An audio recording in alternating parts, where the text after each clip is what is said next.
Today I'm covering Mylar bags for beginners.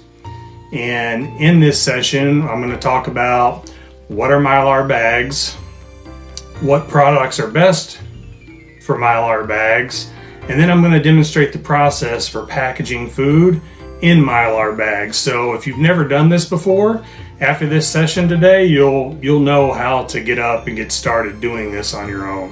What are Mylar bags? Well, they are a multi-walled bag. The outside of the bag and the inside of the bag is covered in plastic. The middle layer is a foil type layer. I'll show you here what this looks like. You open it up, you can see shiny plastic on the inside. There's a plastic coating on the outside, but you can't see through this bag. This is designed this way intentionally, and I'll explain why a little bit later. But that's what a Mylar bag is. When you're looking for Mylar bags, they come in a variety of sizes. I've got a quart size here. This is a gallon size. A lot of times they come in a package like this that'll have a bunch of different sizes. You really need to know what you're packaging, and that'll give you a good idea of what size bag you need. When I first got started, I bought the multi-kits that had a few sizes of everything, and that helped me kind of figure out what I need. But I've been doing this long enough now that I know what I need, and I have a pretty good stockpile. When it comes to Mylar bags, there's a couple different kinds. The ones that I use have a Ziploc feature in them. You can see that on the inside. Just like a Ziploc baggie, you zip it to seal it closed, and then you heat seal the outer layer. That gives you 2 levels of protection for your product to make sure that it's airtight. There are other Mylar bags that don't come with this Ziploc feature, and you just heat seal them. It's really a matter of preference, what you like most. I like the redundancy, but the redundancy costs a little bit more money. If you've never done it before, I'd advise you to get both types and try and see what you like. When you're getting these, make sure you get food grade. And the reason why I say that is Mylar bags are used for a variety of different things. They're used for packaging electronic products, a lot of different stuff. You want to make sure that whatever food you're putting in here is protected, and the bag's going to function the way it's supposed to protect your food. You also don't want any weird chemical smells. If you open these up and smell, there's absolutely no smell to them, and that's because they're food grade bags. One of the things when you go to look for Mylar bags, you'll find that they talk about mils, and what that's referring to is the thickness of the wall of the bag. I've seen them as low as 4 mil, go as high as 14 mil, or maybe even higher, but that's what I've seen. What I personally purchase is somewhere between 7 mil and 10 mil. I think anything under 7 mil is too thin, and you're potentially gonna open yourself up to damaging the bag when you're putting it in the tote, or maybe the product, if it's a sharp pasta, maybe poking through the bag.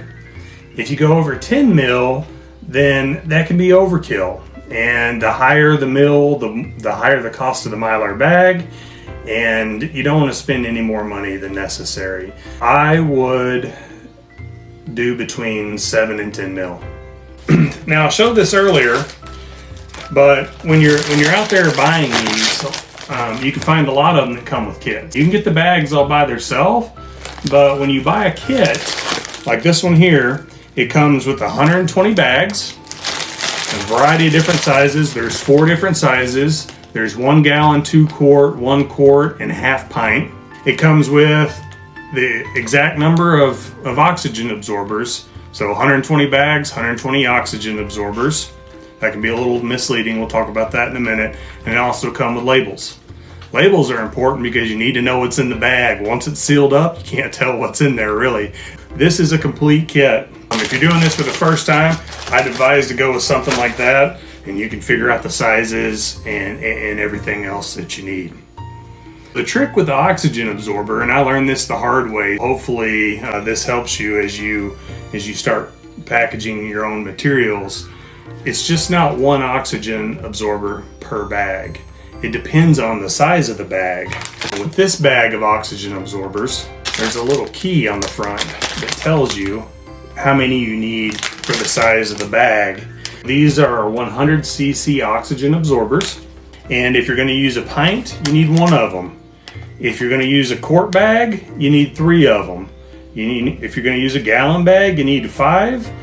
And if you're going to use a 5-gallon bucket, then you're going to need somewhere between 20 and 30. I would not put 20 to 30 of these in a 5-gallon bucket. Just like the bags vary in sizes, the oxygen absorbers do too. This bag of oxygen absorbers, these are 500 cc. The lesson I learned the hard way is when I did my first Mylar bag event, I only put 1 oxygen absorber in each bag, and I used gallons, quarts, and half pints. Well, the smaller bags worked great. Came back the next day, you could tell that all the oxygen had been sucked out, but the 1-gallon bags didn't look any different. I didn't know why. Consulted the almighty Google and found out that there's a scale, right? Not all bags need the same number of oxygen absorbers. So it's kind of misleading when you buy these kits, 120 bags, 120 oxygen absorbers. That's not what you need. Buy an extra bag and make sure you do your calculations so you only have to do it once. I actually had to rework all my 1-gallon bags, but believe me, I learned my lesson and I did it right the second time. There's a lot of reasons why you use Mylar bags. One, they're the best method for long-term storage of dry goods. Long-term being 10 to 30 years, right? You're not gonna put stuff in a Mylar bag that you're gonna eat next month or next year. There are other means to store that, and sometimes just off-the-shelf packaging is fine for that type of storage. But if you're doing long-term storage, Mylar is the best for you. One, Mylar keeps bugs out. You definitely don't want to have something stored for 20 years, open it up and find a whole bunch of different beetles and bugs inside your rice, right? That would be a bad day. It keeps moisture out, it keeps UV light out, it keeps oxygen out. They're really designed to protect you against a variety of different environmental factors. What they do not protect against are rodents and small animals. These are very thin-walled plastic, right?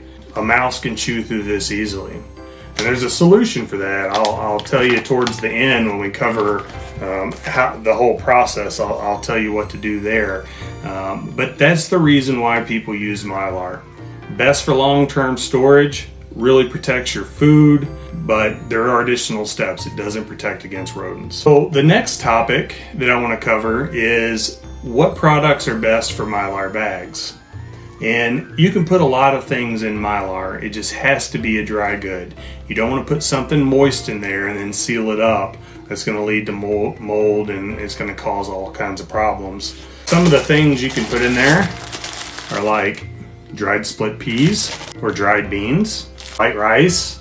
I've got a ton of white rice sealed away in gallon Mylar bags. My family eats a lot of rice, and this is a great food for if it ever really hits the fan, right? You mix these two together with some seasoning, you got a meal with protein, carbs, that's very filling. These are all good things for Mylar. Pasta's really good for sealing up in Mylar, plus a lot of your baking goods. You've got your all-purpose flour, sugar, any herbs and spices, great for going into Mylar bags. A lot of the baking goods, great for going in Mylar bags. But one thing to think about, here's a thing of parsley. It's in a plastic container. It's got a seal over the top of it, and it's got an expiration date on it. I believe it's 2025. There's really no reason to repackage this, right? If you're putting together long-term kits, absolutely put it in a half-pint Mylar bag. Be good forever. But I store these on my short-term and medium-term shelves because they stay good for a really long time. Same goes for non-fat dry milk. Expiration date is July 20th, 2024. And I bought this about a year ago. this is protected pretty well right now. This goes great for short term and medium term. If you're going to go long term, then you'd have to package it and put it into Mylar. But you can tell the difference. This is a bag inside of a box. This is just a cardboard bag, right? There's creases and crevices. You've got to worry about bugs getting into this type of product. Since I'm talking about my process for storing food, let me define that a little more. I have short, medium, and long term. Short term is my pantry, right? So we got a pantry upstairs, we've got a whole shelf downstairs. This is the food that we're constantly eating out of, right? This is what we're grabbing to make our meals with. Medium term is stuff we're not using right away, stuff for 2 to 5 years. It's stuff we commonly eat, and when we go to the grocery store, we're buying more of this. We'll rotate from our medium term to our short term. If our short term's getting low, make sure we're always keeping the product fresh. We always buy more than what we need when we go to the grocery store, just to constantly increase that stockpile. And we're talking like canned green beans and things of that nature, white rice, products that we're using every day. That's like our short and medium term. Short term, using every day. Medium term, stuff that's stockpiled for 2 to 5 years, but we're doing that rotation. That's one of the things about being a prepper. You've always got to go down and check your dates. You don't want to let stuff expire, right? And when you're prepping, you don't want to buy food that you're not going to eat. If you're not eating it today, you're probably not going to eat it when it hits the fan. You might, but it's better to have foods that you're familiar with and you like. Long-term storage, this is stuff you don't touch, right? You just put it in Mylar bags. You spent money and you spent time to repackage this stuff. You put it in Mylar. Once you put it into Mylar, you put it into a tote, and you want to do a heavy duty tote, or you can do 5-gallon buckets, whatever your preference is. You're going to put that away. You're going to put a label on the outside. It's going to tell you what's in there, the expiration dates. That gets tucked away. You don't touch that stuff. That's short, medium, and long term. Short term, using every day. Medium, that's what you're rotating through. And then you got your long term, which is what we're talking about today, the Mylar bags, putting them in totes. All right, we'll move on to the next part, where we're going to talk about the actual process of doing this. So if you've never done this before, it's not rocket science, but it is a process. It's kind of like an assembly line process. You need a work area to do it in. If you have help, that makes it go a lot better, but you can do it by yourself. I've done it both ways. The first thing you need to do is identify your products that you're gonna put into Mylar bags. And when you're first starting this, make sure you do a little research, because some things may appear to be a dry good, but they actually have a higher moisture content than what you would think, and they're not good for Mylar. Identify your products, and then you're gonna wanna buy your product, your packaging products, your Mylar bags. Like I said before, go out and get a kit. If you've never done this before, you can get these on Amazon, but don't always just go to Amazon. Check different sources. You want to make sure that you're not overpaying, and what you'll find is the price on these fluctuates. You can go out to Amazon one day and they'd be $50, and you come back the next day and they're marked down 30%. Look around at different sites, find a good price, and buy your Mylar. Like I mentioned before, when you buy these kits, you get 120 bags, 120 oxygen absorbers, but the bigger bags need more oxygen absorbers. So buy a bag of extra oxygen absorbers. That way you can make sure that you're doing it right the first time, and you don't have to repackage. Once you have your food and your Mylar bags, then you're going to take your bag and you're going to take a label. And you're going to label the bag. Why do you do this first? Well, it's pretty simple, really. It's easier to label these bags when they don't have products in them than it is afterwards. Put on here small red beans, and I'm gonna put the date. Doesn't have to be too specific. November of 2022 is good enough. And then cooking instructions. Now, I know how to cook beans, my wife knows how to cook beans, but what if it's just my kids? They may not know, and you're not gonna have this outer label on there anymore. What I would do is put some basic cooking instructions. This whole bag adds 6 to 8 cups of water. So you got your label on. Next step is to fill the bag.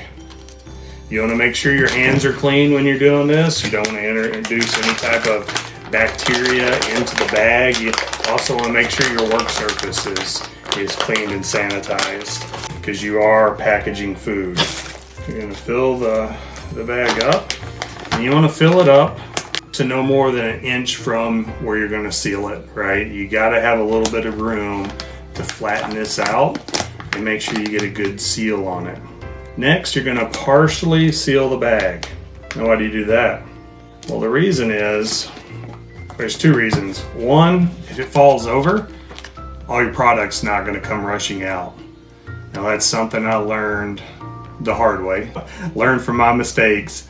But also, when you go to put the oxygen absorber in, you want to do that rather quickly. I think they're good for 20 to 30 minutes once you break the seal on the package. And let me show you, I think I got some out here. The oxygen absorbers come typically 10 in a bag, and they're vacuum sealed up. So once you open these up, they have to be used quickly. Otherwise, they're gonna lose their efficacy. You're gonna go through, package all your bags up, get them partially sealed, and then when you're ready, when all your bags are done, then you're gonna come back, seal them up, and put them into storage. Just a little bit more on this, and think about this. These things lose their efficacy once open. Like you got like 20 minutes to use them. And you don't wanna open more than what you need, right? Because these things cost money. Identify your bag size, what oxygen absorbers you need, and make sure you get that many bags prepped.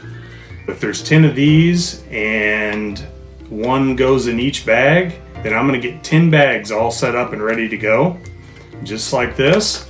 Then I'm gonna open it up, drop them in, close them up, and seal them. That way we ensure we're not letting these go to waste.